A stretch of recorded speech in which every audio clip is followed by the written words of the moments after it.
ಗ್ರಾಮೀಣ ಭಾಗದ ಒಂದು ವ್ಯವಸ್ಥೆಗೆ ಇವತ್ತು ಒಂದು ಯಾವುದೇ ಕುಂದುಕೊರತೆಗಳಾಗಿರ್ಬೋದು, ಮಾದರಿ ಕೆಲಸಗಳಾಗ್ತದೆ ಅಂತಂದ್ರೆ ಅದಕ್ಕೆ ಪ್ರಮುಖವಾಗಿ ಸದಸ್ಯರು ಇನ್ಕ್ಲೂಡ್ ಅಧ್ಯಕ್ಷರು ಕೂಡ ಜೊತೆಗೊಂಡು ಅವರ ತಂಡ ಮಾಡ್ತಕ್ಕಂಥ ಒಂದು ಕಾರ್ಯ ವೈಖರಿಗಳಲ್ಲಿ ಇವತ್ತು ಮಾದರಿ ಪಂಚಾಯಿತಿಯಾಗಿ ಗುರುತಿಸಿಕೊಳ್ಳಕ್ಕೆ ಸಾಧ್ಯತೆ ಆಗ್ತದ.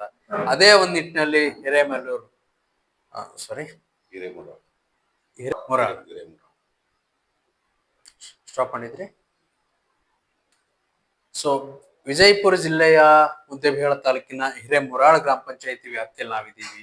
ಈ ಒಂದು ಮಾದರಿ ಪಂಚಾಯಿತಿ ನೋಡ್ಬೇಕಾದ್ರೆ ಗ್ರಂಥಾಲಯದ ಒಂದು ಸುವ್ಯವಸ್ಥೆ ಮತ್ತೆ ಶಿಕ್ಷಣಕ್ಕೆ ಬಹಳ ಆದ್ಯತೆಗಳನ್ನ ಕೊಡ್ತಕ್ಕಂಥ ಒಂದು ನಿಟ್ಟಿನಲ್ಲಿ ಸೊ ಇದಕ್ಕೆ ಸಂಬಂಧಿಸಿದ ಹಾಗೆ ಸದಸ್ಯರು ಶಿಕ್ಷಣದ ಒಂದು ವ್ಯವಸ್ಥಿತ ಬಗ್ಗೆ ಯಾವ ರೀತಿ ಎಲ್ಲ ಕಾಳಜಿ ವಹಿಸಿ ಇವತ್ತು ಕೆಲಸಗಳನ್ನ ಮಾಡಿದ್ರು, ಸೊ ಅಧ್ಯಕ್ಷರ ನೇತೃತ್ವದಲ್ಲಿ ಅಂತ ಅನ್ನೋದ್ರ ಬಗ್ಗೆ ಅವರ ಒಂದು ಅಭಿಪ್ರಾಯ ತಿಳ್ಕೊಂಡ ಬನ್ನಿ.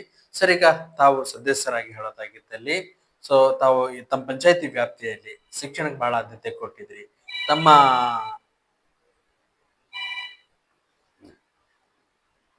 ತಮ್ಮ ಒಂದು ಗ್ರಾಮ ಪಂಚಾಯತಿ ಅಧ್ಯಕ್ಷರಾಗಿರ್ಬೋದು, ತಮ್ಮೆಲ್ಲ ಸದಸ್ಯರು ಒಗ್ಗೂಡಿ ಯಾವ ರೀತಿ ಕೆಲಸಗಳನ್ನ ಮಾಡಿದ್ರಿ ಶೈಕ್ಷಣಿಕವಾಗಿ ಅಂತ? ಎಲ್ಲರೂ ಒಗ್ಗೂಡಿ ಶಿಕ್ಷಣದ ಬಗ್ಗೆ ಆಗಲಿ, ಪಂಚಾಯತಿ ವಸ್ತುಗಳ ಅಭಿವೃದ್ಧಿ ಬಗ್ಗೆ ಆಗಲಿ, ಚರಂಡಿಗಳ ಅಭಿವೃದ್ಧಿ ಬಗ್ಗೆ ಆಗಲಿ, ಮತ್ತೆ ಎಲ್ಲ ನಮ್ಮ ಪಂಚಾಯತಿ ಒಳ್ಳೆಯ ರೀತಿ ಕಾರ್ಯ. ಸೊ ಇವತ್ತು ಅಭಿವೃದ್ಧಿ ಕಾರ್ಯಗಳಂತಂದ್ರೆ ಇವತ್ತು ಅಧ್ಯಕ್ಷರು ಯಾವ ರೀತಿ ನಾಯಕತ್ವ ವಹಿಸಿಕೊಂಡು ತಮ್ಮ ಗ್ರಾಮ ಪಂಚಾಯತಿ ವ್ಯಾಪ್ತಿಯಲ್ಲಿ ಪ್ರತಿಯೊಂದು ವಾರ್ಡ್ಗೂ ಕೂಡ ಮಹತ್ವದ ಒಂದು ಕಾರ್ಯ ಯೋಜನೆಗಳನ್ನ ಹಾಕೊಂಡಿದ್ದಾರೆ, ಏನ್ ಮಾಡಿದ್ದಾರೆ ಅನ್ನೋದ್ರ ಬಗ್ಗೆ ಏನ್ ತಿಳಿಸ್ಕೊಡ್ತೀರಿ? ಈಗ ನೋಡ್ರಿ, ಪ್ರತಿಯೊಂದು ವಾರ್ಡಿಗೂ ಅಧ್ಯಕ್ಷರು ಒಳ್ಳೆ ಕೆಲಸ, ರೋಡಿಂದರಲ್ಲಿ ನೀರಿನ ಸರಬರಾಜಲ್ಲಿ, ಲೈಟಿಂಗ್ ಸರಬರಾಜಲ್ಲಿ ಎಲ್ಲರಿಗೂ ಸರಿ ಸಮಾನವಾಗಿ ನೋಡ್ಕೊಂಡು ಹೋಗ್ತಿದ್ದಾರೆ. ಸೊ ಸಿಬ್ಬಂದಿ ವರ್ಗ ಇವತ್ತು ಸ್ವಚ್ಛತೆಗೋಸ್ಕರ ಬಹಳಷ್ಟು ಶ್ರಮ ಪಡ್ತಾ ಇದೆ. ಸೊ ನಿಮ್ಮ ಸದಸ್ಯರಿಗಾಗಿರ್ಬೋದು, ಪಂಚಾಯಿತಿಯ ಒಂದು ಅಭಿವೃದ್ಧಿ ಅಧಿಕಾರಿಗಳಿಗಾಗಿರ್ಬೋದು, ಜೊತೆಯಾಗಿ ಇವತ್ತು ಸಾರ್ವಜನಿಕರಿಗೆ ಸಹಕಾರವಾಗಿ ಮಾಡ್ತಕ್ಕಂಥ ಸಿಬ್ಬಂದಿ ಬಗ್ಗೆ, ಸ್ವಚ್ಛತೆ ಮತ್ತು ಇನ್ನು ಯಾವುದೇ ಸೌಲಭ್ಯಗಳಿಗೆ ಯಾವ ರೀತಿ ಕೆಲಸಗಳನ್ನ ಮಾಡ್ತಾ ಇದ್ದಾರೆ, ಏನ್ ಹೇಳ್ತೀರಿ ಸಿಬ್ಬಂದಿ ಬಗ್ಗೆ? ಸಿಬ್ಬಂದಿ ಎಲ್ಲರೂ ಸರಿಯಾಗಿ ಕೆಲಸ ಮಾಡ್ತಿದ್ದಾರೆ, ಎಲ್ಲರಿಗೂ ಹೊಂದಾಣಿಕೆಯಿಂದ ಹೋಗ್ತಿದ್ದಾರೆ. ಯಾವ ಸಮಸ್ಯೆಗಳನ್ನು ಇಲ್ಲಿ ನಮ್ಮ ಪಂಚಾಯತಿ ವ್ಯಾಪ್ತಿಯಲ್ಲಿ ಇಲ್ಲ. ಓಕೆ, ತಮ್ಮ ಹೆಸರು? ಬಸವರಾಜ್ ಬರಾದರ್. Okay, thanks. ಸ್ವಪರಿಚಯನ ಹೇಳ್ಕೊಡಿ ನಮ್ಮ ವೀಕ್ಷಕರಿಗೆ. ಸರ್ ನಮಸ್ತೆ, ನನ್ನ ಹೆಸರು KH ಕುಂಬಾರ್ ಅಂತ ಹೇಳಿ, ಪಂಚಾಯತ್ ಅಭಿವೃದ್ಧಿ ಅಧಿಕಾರಿಗಳು, ಗ್ರಾಮ ಪಂಚಾಯತ್ ಹಿರೇಮುರಾಳ. ಸುಮಾರು ವಿಶೇಷವಾಗಿ ನಿನ್ನೆಗೇನೆ 3 ವರ್ಷಗಳಾಯ್ತು ನಾನು ಪ್ರಮೋಷನ್ ಆಗಿ ಈ ಪಂಚಾಯತಿ ಚಾರ್ಜ್ ತಗೊಂಡಿದ್ದು. ಇಲ್ಲಿ ಮೊದಲು ನಾನು ಸೆಕ್ರೆಟರಿ ಆಗಿ ಸಿಂದಗಿ ತಾಲೂಕಲ್ಲಿ ಮಾಡಿದ್ದೀನಿ. ನಂತರ ಪ್ರಮೋಷನ್ ಆಗಿ ಇಲ್ಲಿ ಹಿರೇಮುರಾಳ ಫಸ್ಟ್ ಪಂಚಾಯತ್ನ ಹಿರೇ ಪಂಚಾಯತ್ ಸ್ಟಾರ್ಟ್ ಮಾಡಿದ್ದೀನಿ. ಓಕೆ ಸರ್, ಹಿರೇಮುರಾಳ ವ್ಯಾಪ್ತಿಯಲ್ಲಿ ಧಾರ್ಮಿಕತೆ, ಕೃಷಿ, ಶಿಕ್ಷಣ, ಶೈಕ್ಷಣಿಕ ವಿಚಾರವಾಗಿ ಬಂದ್ರೆ ಏನ್ ತಿಳಿಸ್ಕೊಡ್ತೀರಾ? ಸರ್, ಹಿರೇಮುರಾಳ ಒಂದು ಕೇಂದ್ರ ಸ್ಥಾನ ಅಂತಾನೆ ಹೇಳ್ಬೋದು. ಯಾಕಂದ್ರೆ 40 ವಾರ್ಡು ಮುದ್ದೇಬಿಹಾಳ, ಇಲ್ಲಿ ಸುತ್ತಮುತ್ತ ಹಳ್ಳಿಗಳಲ್ಲಿ ಒಂದು ದೊಡ್ಡ ಊರು ಇದು. ಪಟ್ಟಣನೂ ಅಲ್ಲ, ಪೂರ್ತಿ ಹಳ್ಳಿನೂ ಅಲ್ಲ, ಒಂದು ಆರ್ಥಿಕವಾಗಿ ಸಬಲಿರ್ತಕ್ಕಂಥ ಊರು ಇದು ಹಿರೇಮುರಾಳ.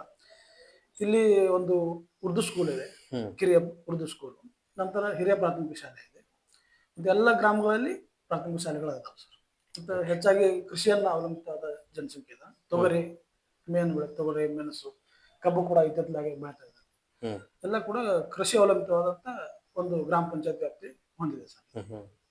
ಸೊ ನಿಮ್ಮ ಒಂದು ಗ್ರಾಮ ಪಂಚಾಯತಿ ವ್ಯಾಪ್ತಿಯಲ್ಲಿ ಇವತ್ತು ಶಾಲೆಯ ಗುಣಮಟ್ಟದ ವ್ಯವಸ್ಥೆ ಕೂಡ ನೋಡ್ತಾ ಇದ್ರೆ ಬಹಳ ಸುವ್ಯವಸ್ಥಿತವಾಗಿದೆ. ಸೊ ಶಾಲೆಗಳ ಅಭಿವೃದ್ಧಿ ಮತ್ತೆ ಶಾಲಾ ಮಕ್ಕಳಿಗೆ ಪ್ರೋತ್ಸಾಹ ಅಂತಂದ್ರೆ ಹೇಗಿದೆ ನಿಮ್ಮ ಪಂಚಾಯತಿ ಕಡೆಯಿಂದ? ಯಾವ ರೀತಿ ಎಲ್ಲ ಶೈಕ್ಷಣಿಕವಾಗಿ ಕೆಲಸ ಮಾಡ್ತೀರಿ? ಈಗ ಶೈಕ್ಷಣಿಕವಾಗಿ ಅಂದ್ರೆ ಸರ್, ಈಗ ನಮ್ಮಲ್ಲಿ ಹುಬ್ಳಿ ಮಟ್ಟ, ತಾಲೂಕು ಮಟ್ಟದ ಏನು ಕ್ರೀಡಾಕೂಟಗಳು ನಡೀತವೆ, ಅದ್ರಲ್ಲಿ ನಮ್ಮ ಗ್ರಾಮ ಪಂಚಾಯತಿಯಿಂದ ಏನಾದ್ರು ಅಂತ ನಾವು ಸೇವೆಯನ್ನ ಅಥವಾ ಪ್ರಶಸ್ತಿ ಪತ್ರಗಳನ್ನು ಕೊಡ್ತೀವಿ. ನಮ್ಮ ಗ್ರಾಮ ಪಂಚಾಯತಿಯಿಂದ ಈ ಕಾಂಪೌಂಡ್ ನಿರ್ಮಾಣ, ಶೌಚಾಲಯಗಳು, ಅವೆಲ್ಲ ನಾವು NRC ಕೆಲಸದಲ್ಲಿ ನಾವು ಮಾಡ್ತೀವಿ. ಅಂದ ಚಂದ ಕಾಂಪೌಂಡ್ಗಳಿಗೆ ಬಣ್ಣ ಹಚ್ಚೋದಾಗಲಿ, ಇಂಥ ಶೈಕ್ಷಣಿಕವಾಗಿ ನಮ್ದು ಮೇನ್ ಉದ್ದೇಶ ಸಮಾಜದಲ್ಲಿ ಬದಲಾವಣೆ ತರಬೇಕಂದ್ರೆ ಶಿಕ್ಷಣದ ಮೂಲ. ಆ ಶಿಕ್ಷಣ ಒಂದು ನಾವು ಮೇನ್ ಕೊಟ್ಟು ಅಂತ ಎಲ್ಲ ಆಟೋಮೆಟಿಕಲ್ ಆಗಿ ಮಕ್ಕಳಲ್ಲಿ ಅಲ್ಲಿ ಯಾವುದೇ ಜಾತಿ ಭೇದ ಧರ್ಮಗಳು ಇರೋದಿಲ್ಲ. ನಾವು ಒಂದು ಪರ್ಟಿಕ್ಯುಲರ್ ಒಂದು ಓಣಿಗೆ ಕೆಲಸ ಮಾಡಿದ್ರೆ ಅಂದ್ರೆ ಆ ಜನರಿಗೆ ಅಷ್ಟ ಅದು ಅನುಕೂಲ ಆಗುತ್ತೆ. ಫಾರ್ ಎಕ್ಸಾಂಪಲ್ ಇವತ್ತೊಂದು ಯಾವುದೋ ಒಂದು ಬ್ರಾದರ್ ಓಣಿಗೆ ಮಾಡಿದ್ರೆ ಬ್ರಾದರ್ ಜನರಿಗೆ ಅಷ್ಟ ಅನುಕೂಲ ಆಗುತ್ತೆ. ಅದೇ ನಾವು ಶಾಲೆಯಲ್ಲಿ ಆ ಕೆಲಸವನ್ನು ಮಾಡಿದ್ರೆ ಇಡೀ ಊರಿಗೆ ಅಲ್ಲಿ ಕರ್ತಕ್ಕಂಥ ಎಲ್ಲ ಜಾತಿ ಧರ್ಮ ಎಲ್ಲ ಗ್ರಾಮದ ಎಲ್ಲ ಓಣಿಯ ಮಕ್ಕಳಿಗೆ ಕೂಡ ಒಂದು ಅನುಕೂಲ ಆಗುತ್ತೆ. ಹಿಂಗಾಗಿ ನಾವು ಮೇನ್ ಶಿಕ್ಷಣವನ್ನ ಕೇಂದ್ರೀಕೃತ ಮಾಡಬೇಕು ನನ್ನ ಉದ್ದೇಶ. ಓಕೆ, ಕೈ ಸ್ವಲ್ಪ ಕೆಳಗಡೆ ಮುಖಕ್ಕೆ ಕವರ್ ಆಗ್ತಾ ಇದೆ. ನೀವು ಇವತ್ತು ಶಾಲೆಗಳ ಅಭಿವೃದ್ಧಿ ಎಲ್ಲ ತಾವು ಇದ್ ಮಾಡಿದ್ರಿ. ಶಾಲೆಗಳ ಒಂದು ವಿಚಾರದಲ್ಲಿ ಬಂದ್ರೆ ಇಂತಿಷ್ಟೇ ಶೇಕಡಾವಾರು ಅಂತ ಹೇಳ್ಬಿಟ್ಟು ತಾವು ಹಣನ ಬಜೆಟ್ ನ ತಾವು ಇಟ್ಟಿರ್ತೀರಿ. ಅದ್ರ ಜೊತೆಗೆ ಹೆಚ್ಚುವರಿಯಾಗಿ ಅನುದಾನ ಬೇಕಾಗಿದ್ರೆ ಯಾವ ರೀತಿ ಕೆಲಸಗಳನ್ನ ಮಾಡ್ಬೇಕಾಗುತ್ತೆ? ಸೊ ಪಂಚಾಯತಿಯ ಅಧ್ಯಕ್ಷರಾಗಿರ್ಬೋದು, ತಾವಾಗಿರ್ಬೋದು. ಈಗ ಒಂದೇನಿರುತ್ತೆ ಸರ್, ಮಹಾತ್ಮ ಗಾಂಧಿ ರಾಷ್ಟ್ರೀಯ ಗ್ರಾಮೀಣ ಉದ್ಯೋಗ ಖಾತ್ರಿ ಅಧ್ಯಕ್ಷ ಪರ್ಟಿಕ್ಯುಲರ್ ಕಳೆದ ನಾವು 3 ವರ್ಷಗಳಲ್ಲಿ ಏನ್ ಸಾಧನೆಗೈದಿರ್ತೀವಲ್ಲ ಅದಕ್ಕೆ ಅನುಗುಣವಾಗಿ ನಾವು ಮಾನದಂಡಗಳ ಫಿಕ್ಸ್ ಮಾಡಿರ್ತೀವಿ. ಫಾರ್ ಎಕ್ಸಾಂಪಲ್ ಈ ವರ್ಷದ ನನಗೆ 24,161 ಮಾನದಂಡಗಳು ಗುರಿ ನಿಗದಿಪಡಿಸಿದೆ. ನಾನು ಹೆಚ್ಚುವರಿ ಕ್ರಿಯಾ ಯೋಜನೆ 60% ಸಾಧನೆಗೈಬೇಕು. ಈ ವರ್ಷದಲ್ಲಿ 60% ಸಾಧನೆ ಮಾಡಿದೀವಿ ಅಂತ ನಮ್ಗೆ ಹೆಚ್ಚುವರಿ ಪ್ರಪೋಸಲ್ ಕಳಿಸ್ಲಿಕ್ಕೆ ಅವಕಾಶ ಕೊಡ್ತಾರೆ.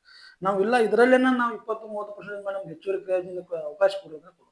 ಅಂದ್ರೆ ಹೆಚ್ಚು ಯಾವ್ದಕ್ಕೆ ಪ್ರಾಮುಖ್ಯತೆ ಕೊಡ್ತೀರಿ? ಕೃಷಿ ಬಗ್ಗೆ, ಇದಕ್ಕೆ ಇದು ಸಾರಿ ಶಿಕ್ಷಣಕ್ಕೆ? ಇಲ್ಲಿ ಎನರ್ಜಿದಲ್ಲಿ ಅವು ಆಯಾ ರೀತಿಯಾದ ಕೆಲ ಇದು ಇರ್ತದೆ ಸರ್. ಈಗ ಫಾರ್ ಎಕ್ಸಾಂಪಲ್ ರೋಡಿಗೆ ಅಂತ ಬರೀ ಟೆಂಡರ್ 1 ಕೋಟಿ ರೂಪಾಯಿ ನಮ್ದು ಎಕ್ಸ್ಚೇಂಜ್ ಅಂತ ಕ್ರಿಯಾ ಯೋಜನೆ ಇರ್ತದ್ರೆ 10 ಲಕ್ಷದ ಮಾತ್ರ ರೋಡಿಗೆ ಅವಕಾಶ ಕೊಡ್ತಾರೆ. ಇಂಡಿವಿಜುವಲ್ ವರ್ಕ್ ಬರ್ತದೆ, ಕೃಷಿ ಹೊಂಡ, ಬದು ನಿರ್ಮಾಣ, ಇವೆಲ್ಲ ಇಂಡಿವಿಜುವಲ್, ದನದ ದೊಡ್ಡಿ, ಕುರಿ ದೊಡ್ಡಿ, ಮೇಕೆ ಶೆಡ್, ಇವೆಲ್ಲ ಇಂಡಿವಿಜುವಲ್ ಬರ್ತವೆ. ಅವು ಕ್ಯಾಟಗರಿ ವೈಸ್ ವರ್ಕ್ ಯಾವ್ದು ಅದನ್ನ ಮಾಡ್ಕೊಂಡು ಗೈಡ್ಲೈನ್ಸ್ ಪ್ರಕಾರ ಪ್ರಯೋಜನ ಮಾಡ್ತೀವಿ. ಸರ್ ಈಗ ತಾವ್ ಹೇಳಿದ್ರಿ ಎನ್ಆರ್ಜಿಯಲ್ಲಿ ದನ ದೊಡ್ಡಿ, ಕುರಿ ದೊಡ್ಡಿ ಈ ರೀತಿ ಅಂತ ಅನ್ನೋದನ್ನ. ಸರ್ ಈ ತರದ್ದು ಒಂದು ಫಲಾನುಭವಿಗಳು ಅಂತ ಹೇಳ್ಬಿಟ್ಟು ಇಂತ ವ್ಯಕ್ತಿಯ ಕೊಡ್ಬೇಕು ಅಂತಕ್ಕಂಥದ್ದು ಇರುತ್ತೆ. ಸೊ ಆ ತರ ವ್ಯಕ್ತಿಗಳು ಯಾವ ರೀತಿ ಅರ್ಜಿ ಹಾಕ್ಬೇಕಾಗುತ್ತೆ? ಅವ್ರಿಗೆ ಈ ಒಂದು ಯೋಜನೆ ಬಗ್ಗೆ ಯಾವ ರೀತಿ ಮನವರಿಕೆ ಮಾಡ್ಕೊಡ್ತೀವಿ? ನಾವು ಕ್ರಿಯಾ ಯೋಜನೆ ಮಾಡೋಕ್ಕಿಂತ ಮುಂಚೆ ಪ್ರತಿ ವಾರ್ಡ್ಗಳಲ್ಲಿ ವಾರ್ಡ್ ಸಭೆ ಮಾಡ್ತೀವಿ. ವಾರ್ಡ್ ಸಭೆ ಮಾಡಿ ಆ ವಾರ್ಡ್ ಸಭೆಯಲ್ಲಿ ಇಂತಿಂತ ಯೋಜನೆಗಳದಾವ್, ಇಂತಿಂತ ಕಾಮಗಾರಿಗಳು ಬಂದಾವ. ಈ ವರ್ಷ ನಮ್ಮ ಗ್ರಾಮ ಪಂಚಾಯತ್ ಇಷ್ಟು ಟಾರ್ಗೆಟ್ ಐತಿ, ತಾವು ಯಾರು ಅರ್ಜಿ ಸಲ್ಲಿಸ್ತಾರೆ. ಜನರಲ್ ಕ್ಯಾಟಗರಿಗೆ ಏನಂತ ಸರ್, ಚಿಕ್ಕರುಳಿ ಹೊಂಡಗಳು, ಚಿಕ್ಕರುಳಿ ಅಂದ್ರೆ 5 ಎಕರೆ ಒಳಗಾಗಿ ಚಿಕ್ಕರುಳಿ ಹೊಂಡಗಳು, ಚಿಕ್ಕರುಳಿ ಅವರಿಗೆ ವೈಯಕ್ತಿಕ ಕಾಮಗಾರಿ ಹಾಕೋಕೆ ಅವಕಾಶ ಇದೆ ಅಂತ ನಾವು ಗ್ರಾಮ ಸಭೆಯಲ್ಲಿ ವಾರ್ಡ್ ಸಭೆದಾಗ ಮೊದಲು ಹೇಳಿ ಗ್ರಾಮ ಸಭೆಗೆ ತೊಗೊಂಡ್ಬರ್ತೀವಿ. ಅಲ್ಲಿ ಬಂದಂತ ಅರ್ಜಿಗಳನ್ನ ಗ್ರಾಮ ಸಭೆಯಲ್ಲಿ ಓದ್ತೀವಿ. ಅಲ್ಲಿ ಕೆಲವೊಂದು ಸ್ಕ್ರೂಟಿನಿ ಮಾಡಿಬಿಟ್ಟು, ಅಂದ್ರೆ ಕಳೆದ 10 ವರ್ಷದಾಗ ಅವ್ರು ಯಾರಾದ್ರೂ ಆ ಫಲಾನುಭವಿ ಹಿಂದೆ ಏನಾದ್ರು ತಗೊಂಡಿದ್ದಾನ ವರ್ಕ್, ಅದನ್ನ ನೋಡಿಬಿಟ್ಟು ಅವ್ರನ್ನ ಕ್ಯಾನ್ಸಲ್ ಮಾಡಿ ಉಳಿದವ್ರು ಏನೈತಿ ನಮ್ಮ ಬಜೆಟ್ಗೆ ಅನುಗುಣವಾಗಿ ಪ್ರಯೋಜನ ಮಾಡಿ ನಾವು ತಾಲೂಕ್ ಪಂಚಾಯತಿಗೆ ಕಳಿಸ್ಕೊಡ್ತೀವಿ. ಮುಂದೆ ಜಿಲ್ಲಾ ಪಂಚಾಯತ್ ಅನುಗುಣವಾಗಿ ಬಂದ ನಂತರ ಪ್ರತಿ ವರ್ಷ ನಮ್ದು ಆರ್ಥಿಕ ವರ್ಷ ಏಪ್ರಿಲ್ 1ರಿಂದ ಮಾರ್ಚ್ 31ರವರೆಗೆ ಏನೈತಿ ಆರ್ಥಿಕ ವರ್ಷದಲ್ಲಿ ಕೆಲಸ ಮಾಡಬೇಕು. ಮೊದಲಿಗೆ ಹೋದ ವರ್ಷದ ಏನಾಯ್ತು, ಒಂದು ಕ್ರಿಯಾ ಯೋಜನೆ ಅಪ್ರೂವ್ ಆದ್ರೆ 3 ವರ್ಷಗಳವರೆಗೆ ಆ ಅನುಮೋದನೆ ಆದಂತ ಕ್ರಿಯಾ ಯೋಜನೆಗೆ ಕಾಮಗಾರಿಗಳನ್ನ ಮಾಡ್ಕೋಬಹುದಿತ್ತು. ಆದರೆ ಈ ಸಲ ಏನ್ ಮಾಡಿದ ಸರ್ಕಾರ ಅದನ್ನು ತಿದ್ದುಪಡಿ ತಗೊಂಡು ಪ್ರತಿ ಆರ್ಥಿಕ ವರ್ಷದಲ್ಲಿ ಏನ್ ಕ್ರಿಯಾ ಯೋಜನೆಯಲ್ಲಿ ಅನುಮೋದನೆಗೊಂಡಿದ್ದ ಕಾಮಗಾರಿಗಳು ಅದೇ ವರ್ಷನೇ ಅನುಷ್ಠಾನಗೊಳ್ಳಬೇಕು. ಮುಂದಿನ ವರ್ಷ ಅದನ್ನ ಮಾಡಕ್ ಬರಂಗಿಲ್ಲ. ಮುಂದಿನ ವರ್ಷ ಮಾಡಕ್ ಬರುತ್ತೆ. ಹೆಂಗ್ ಬರುತ್ತೆ ಅಂದ್ರೆ ಆ ಆರ್ಥಿಕ ವರ್ಷದಲ್ಲಿ ಖರ್ಚು ಬಿದ್ದಿರಬೇಕು, ಅದ್ರ ಮೇಲೆ ಎಕ್ಸ್ಪೆಂಡಿಚರ್ ಬುಕ್ ಆಗಿರ್ಬೇಕು. ಹಾಗಾದ್ರೆ ಎಕ್ಸ್ಪೆಂಡಿಚರ್ ಬುಕ್ ಆಗಿದ್ರೆ ಮಾತ್ರ ಮುಂದಿನ ವರ್ಷ ಕ್ಯಾರಿ ಫಾರ್ವರ್ಡ್ ಮಾಡಕ್ ಅವಕಾಶ ಇದೆ ಸರ್. ಓಕೆ ಸರ್, ಗ್ರಾಮೀಣ ಭಾಗದಲ್ಲಿ ಇವತ್ತು ನಾನಾ ರೀತಿ ಸಮಸ್ಯೆ ಸವಾಲುಗಳಂತೂ ಇದ್ದೇ ಇರುತ್ತೆ ಸಹಜವಾಗಿ. ಆ ಸಮಸ್ಯೆ ಸವಾಲುಗಳು ಬಂದಾಗ ಪಂಚಾಯತಿ ಸಿಬ್ಬಂದಿ ಯಾವ ರೀತಿ ಕರ್ತವ್ಯ ನಿಭಾಯಿಸಿದ್ರೆ ಗ್ರಾಮೀಣ ಭಾಗದ ಜನತೆಗೆ ಉತ್ತಮವಾದ ಸೇವೆ ನೀಡಕ್ ಸಾಧ್ಯತೆ ಆಗ್ಬಹುದು? ಸರ್, ಗ್ರಾಮ ಅಥವಾ ಮನೆ ಅಂದಗಳ ಸಮಸ್ಯೆಗಳು ಸಾವಿರಾರು ಇರುತ್ತೆ. ಈ ಸಮಸ್ಯೆಗಳಿಗೆ ಬಂದಾಗ ತಕ್ಷಣ ಸ್ಪಂದನೆ ಮಾಡಬೇಕು. ಈ ಫಾರ್ ಎಕ್ಸಾಂಪಲ್ ಅಲ್ಲಿ ನಮ್ಮಲ್ಲಿ ನೀರು ಬರ್ತಾ ಇಲ್ಲ ಅಂದ್ರೆ ನಮ್ಮ ವಾಟರ್ ಮ್ಯಾನ್ ತಕ್ಷಣ ಹೋಗಿ ಅಟೆಂಡ್ ಮಾಡಿ ಅಲ್ಲಿ ಪರಿಸ್ಥಿತಿ ಯಾಕೆ ನೀರು ಬಂದಿಲ್ಲ, ಏನು ಮಾಡಿದ್ರೆ ಅಲ್ಲಿ ನೀರು ಹೋಗ್ಬೋದು, ಅದನ್ನ ನಮ್ಮವ್ರು ನೋಡ್ಕೊಂಡ್ ಬರ್ತಾರೆ. ಅದನ್ನ ನಮ್ಮ ಸರ್ ಇಂಥ ಸಾಮಾನು ಕೊಟ್ರೆ, ಇಂಥ ಮೆಟೀರಿಯಲ್ ಕೊಡಿಸಿದ್ರೆ ನಾವು ಅದನ್ನ ಕ್ಲಿಯರ್ ಮಾಡ್ಬೋದು. ಇಮಿಡಿಯೇಟ್ ಕುಡಿಯೋ ನೀರಾಗಿರ್ಬೋದು, ಸ್ವಚ್ಛತೆ ಆಗಿರ್ಬೋದು, ಆದಷ್ಟು ಮ್ಯಾಕ್ಸಿಮಮ್ ನಮ್ಮ ಶಕ್ತಿ ಮೀರಿ ಪ್ರಾಮಾಣಿಕವಾಗಿ ನಾವೆಲ್ಲರೂ ಕೆಲಸ ಮಾಡ್ತಿದ್ದೀವಿ ಸರ್. ಹಂಗೆ ಮಾಡಿದ್ರೆ ಮಾತ್ರ ಯಾವುದೇ ರೀತಿಯ ಒಂದು ನಮಗೆ ಇಲ್ಲಿ ಆರಾಮಾಗಿ ಕುತ್ಕೊಳ್ಳೋಕೆ, ನೆಮ್ಮದಿಯಿಂದ ಕುತ್ಕೊಳ್ಳೋಕೆ ಆಗತ್ತೆ. ಇಲ್ಲಾಂದ್ರೆ ಜನ ಕಿರಿಕಿರಿ ಮಾಡೋದು ಅದ್ರಾಗೆಲ್ಲ ಸಾಮಾನ್ಯವಾಗಿ ಇದೇ ಇರ್ತದೆ ಸರ್. ಸರ್, ಈಗ ನಿಮ್ಮ ಪಂಚಾಯತಿ ಒಂದು ವ್ಯಾಪ್ತಿಯಲ್ಲಿ ಕೃಷಿ ಕಾರ್ಮಿಕರಿಗೆ ಯಾವ ರೀತಿ ಅಂದ್ರೆ ವ್ಯವಸ್ಥೆಗಳನ್ನ ಮಾಡ್ಕೊಡ್ತೀರಿ? ಅವರದೇ ಆದಂತ ನಾನಾ ರೀತಿ ಸಮಸ್ಯೆಗಳು ಕೂಡ ಬಂದಿರ್ತಾವ. ಪಂಚಾಯತಿ ಸಂಬಂಧಪಟ್ಟ ಅಲ್ಲ ಆಗಿದ್ರು ಕೂಡ ತಮ್ಮ ಹತ್ರ ಸಮಸ್ಯೆಗಳು ಬಂದು ಹೇಳ್ಕೊಳ್ತಾರೆ. ಅದನ್ನ ಯಾವ ರೀತಿ ನೀವು? ಫಾರ್ ಎಕ್ಸಾಂಪಲ್ ತಾವು ಹೇಳಿದ್ರಿ ಪಂಚಾಯತಿಗೆ ಸಂಬಂಧಪಟ್ಟದೇ ಇರೋ ಸಮಸ್ಯೆಗಳು ಕೆಲವು ನಮ್ಮ ಗ್ರಾಮ ಪಂಚಾಯತ್ ನಿನ್ನೆ ತಾನೆ ಪಾಪ ರೈತರಿಗೆ ಅವ್ರಿಗೆ ಗೊತ್ತಿರುತ್ತೆ ಎಲ್ಲಿ ಅದು ಬೆಳೆ ವಿಮಾ ತುಂಬಿದ್ವಿ ಸರ್, ಬೆಳೆ ಬಂದಿಲ್ಲ, ವಿಮಾ ನಮಗೆ ಜಮಾ ಆಗಿಲ್ಲ, ನಿನ್ನೆ ಬಂದು ಬೆಳೆ ವಿಮಾ ನಮಗೆ ಬರಲ್ಲ. ನಾವು ಬೆಳೆ ಕಟಾವು ಸಮೀಕ್ಷೆ ಮಾಡ್ತೀವಿ, 2 ಪ್ರಯೋಗಗಳು ಮಾಡ್ತೀವಿ. ನಮ್ಗೆ ಏನ್ ಡಿ.ಸಿ ಅವರು ಆದೇಶ ಮಾಡ್ತಾರ, ಸರ್ವೆ ನಂಬರ್ ಅಲ್ಲಿ ಇದು ಮಾಡ್ತೀವಿ. ಬಟ್ ಅದು ಬೆಳೆ ವಿಮಾದ ಎಲ್ಲ ರೆವಿನ್ಯೂ ಡಿಪಾರ್ಟ್ಮೆಂಟ್. ನಿನ್ನೆನೆ ಏನೈತಿ ನಮ್ಮಲ್ಲಿ ಕಂದಾಯ ಗ್ರಾಮ ಘೋಷಣೆ ಮಾಡಿದ್ರು, ಕೋಡಿ ಮುಕ್ತ ಗ್ರಾಮ ಅಂತ ಘೋಷಣೆ ಮಾಡಕ್ ಅವ್ರು RI ಅವರು ಬಂದಿದ್ರು. ಅಲ್ಲೇ ಆಯ್ತಮ್ಮ ತಲಾಟೆ ಅವ್ರು ಬರ್ತಾರೆ ಕುಂಡ್ರಿ, ಇಲ್ಲೇ ಒಂದು ತಲಾಟೆ ಅವ್ರಿಗೆ ಹೊಸ ಒಂದು ರೂಮ್ ಮಾಡಿಕೊಡೋ ವ್ಯವಸ್ಥೆ ಮಾಡಿದ್ದಾರೆ, ಒಂದು ವ್ಯವಸ್ಥೆ ಟೇಬಲ್ ಕುರ್ಚಿ ಹಾಕಿ ಕೊಟ್ಟಿದ್ರು. ಅಲ್ಲೇ ಬಂದ್ರು ಅವ್ರ ರೈತರಿಗೆ ಇದು ಮಾಡಿ. ನಾವೇನ್ ಮಾಡ್ತೀವಿ ಸರ್, ನಮ್ಮ ಇಲಾಖೆಗೆ ಬರಲಿಲ್ಲ ಅಂದ್ರೆ ಯಾವ ಇಲಾಖೆಗೆ ಒಳಪಡ್ತದೆ ಅಲ್ಲಿ ಗೈಡ್ ಮಾಡ್ತೀವಿ. ನೋಡಮ್ಮ ನಿಮ್ದು ನಮ್ಮ ಇಲಾಖೆಗೆ ಬರೋದಿಲ್ಲ, ಇಲ್ಲಿ ಹೋದ್ರೆ ನಿಮ್ಗೆ ಕೆಲಸ ಆಗುತ್ತೆ.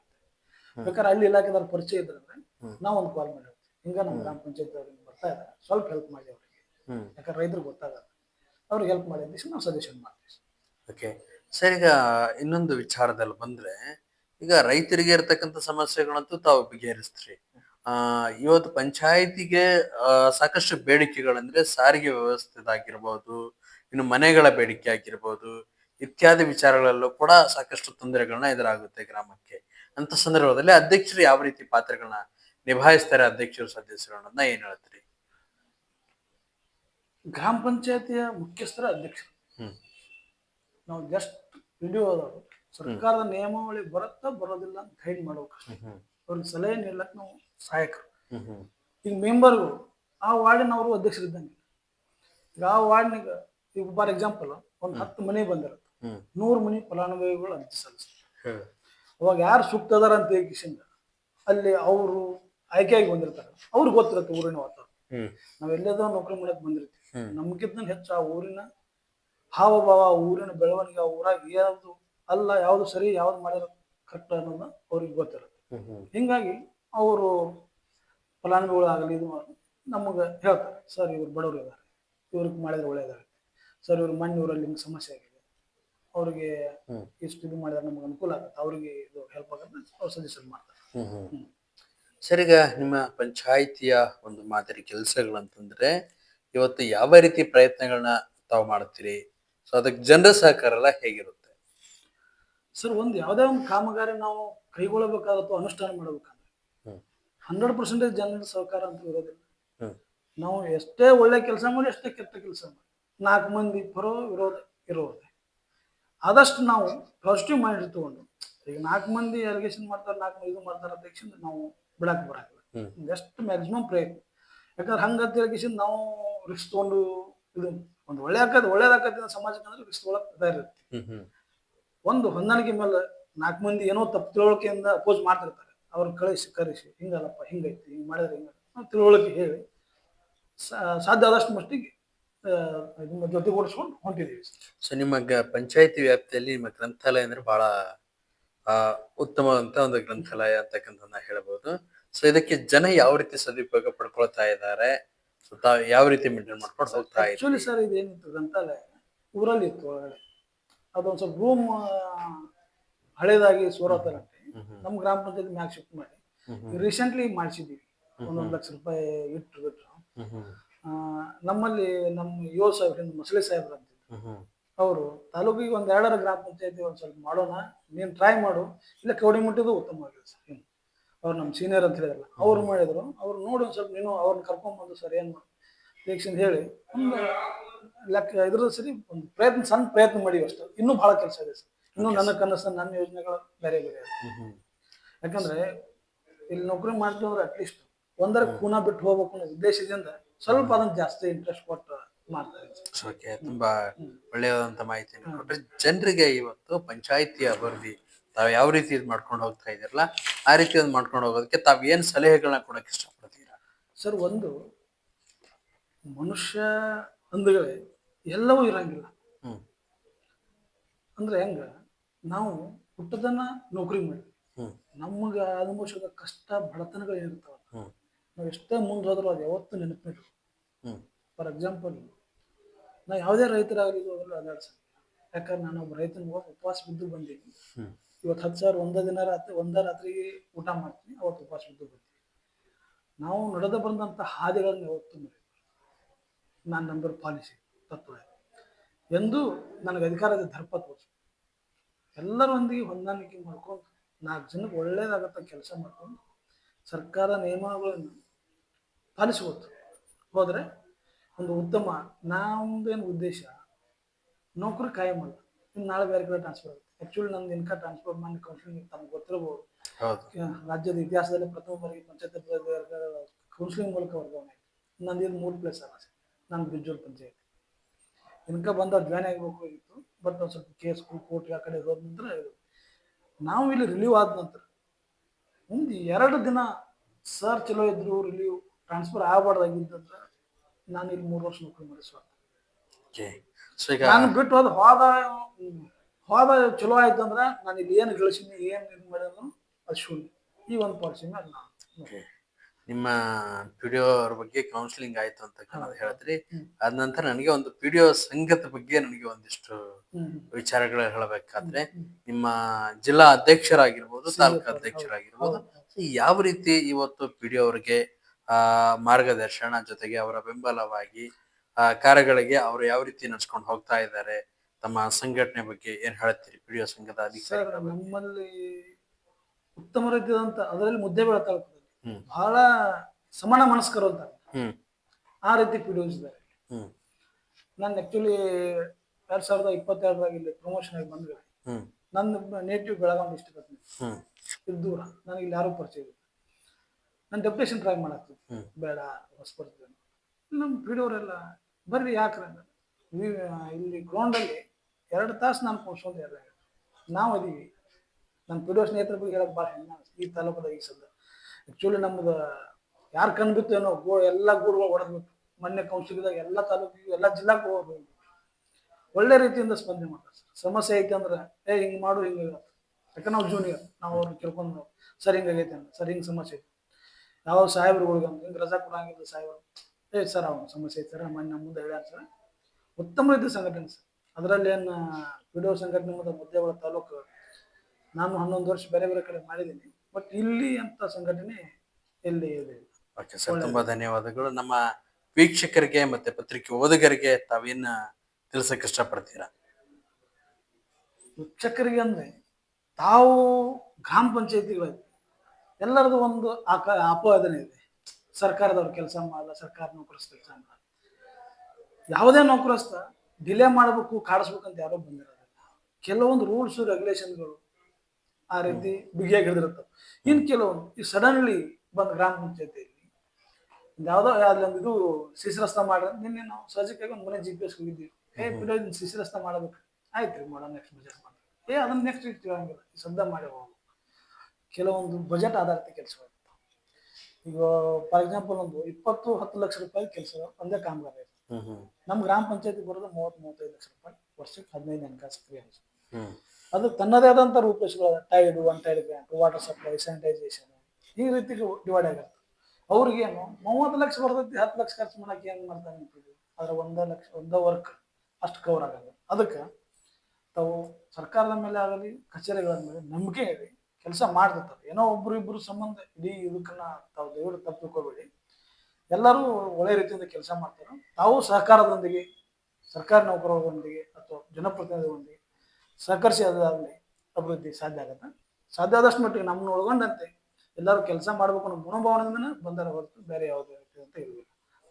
ಸರ್, ತುಂಬಾ ಧನ್ಯವಾದಗಳು. ಮತ್ತೆ ಭೇಟಿಯಾಗೋಣ. ಅಲ್ಲಿವರೆಗೂ ನಮಸ್ತೆ. Thank you sir.